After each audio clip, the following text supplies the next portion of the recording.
Working together, saving tomorrow today. South Africa's relation to climate change is ambivalent.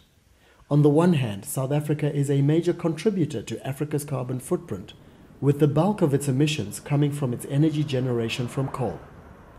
On the other hand, South Africa is very sensitive to climate changes. The country faces the twin challenge of providing energy security to support economic and social growth, and to respond to the need for climate change mitigation and adaptation concurrently.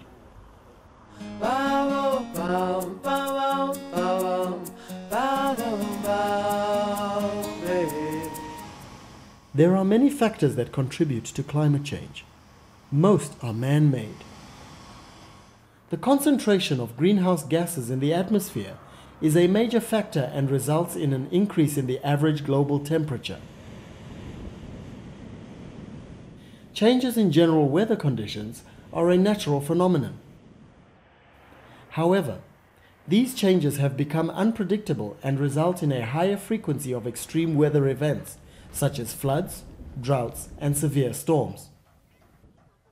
Weather patterns have also changed in South Africa. While Gauteng experienced rainfall deep into the usually rainless winter season, it hardly rained in the winter rainfall areas like Cape Town.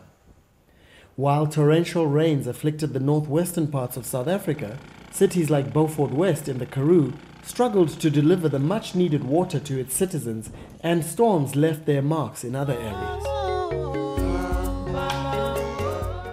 These effects demonstrate that climate change is real and requires both national and global action. Bantu, can't you see umlilo vutayo?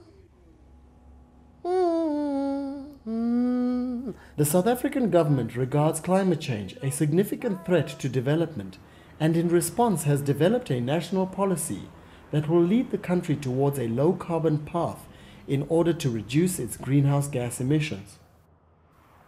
This path presents opportunities to build economic growth on new technologies and renewable energy solutions, and to foster new skills and jobs in non-traditional sectors of the economy. Business has committed itself to supporting this change towards a climate-friendly economy. Trees absorb greenhouse gases and produce oxygen, which we need to breathe. Every chopped tree is no longer available to reduce the Earth's natural ability to absorb these emissions. Deforestation for farmland and the frequency of wildfires in regions prone to drought impact severely on climate change. Predictions are that the temperature in the interior of South Africa will be 6 to 7 degrees Celsius higher by the end of the century if we do nothing.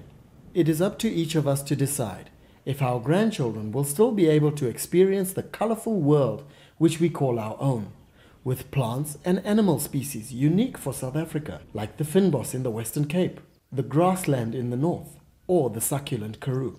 Time will show to which extent rising sea levels might affect sea life, and with it the people whose livelihoods depend on the sea's abundance. In South Africa, it will mainly be the poor and the small-scale farmers who will bear the brunt of the effects of climate change, as they do not have the resources to respond to food insecurity or flooding and drought. A person is truly rich when his land is wealthy and his people are healthy.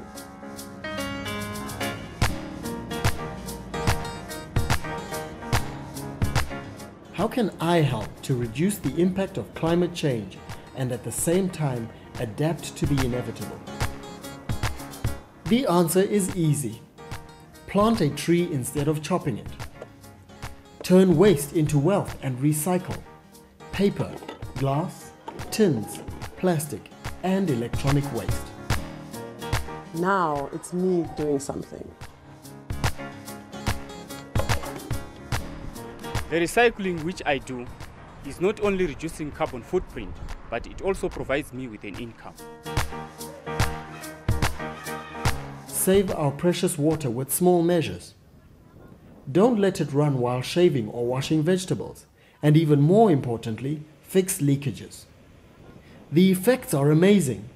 The municipality of Mfuleni, just south of Johannesburg, is losing 3 billion litres of water every month by leakages in the water infrastructure and in private households. By fixing these leakages in partnership with the industry, Mfuleni will save billions of litres of water and millions of rands which are both urgently needed elsewhere. Save electricity. Turn off lights when you don't need them. Fit a solar water heater and insulate your house. You will reduce greenhouse gas emissions and save on your electricity bill. In Khayelitsha Township in the Cape, unemployed graduates have been trained to install solar water heaters in a job creation program of the Department of Environmental Affairs.